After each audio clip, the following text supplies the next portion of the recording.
In front of me is Lenovo Yoga Tab 11, and today I would like to show you how you can change default apps on this device. First of all, go into Settings and scroll down to Access Apps section.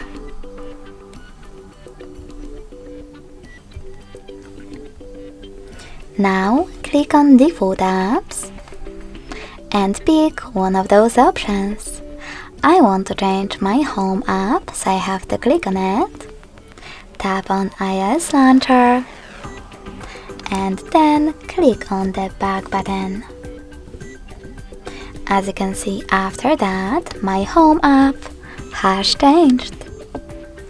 Thanks so much for watching. If you enjoyed this video, smash that like button, comment, and subscribe. Bye!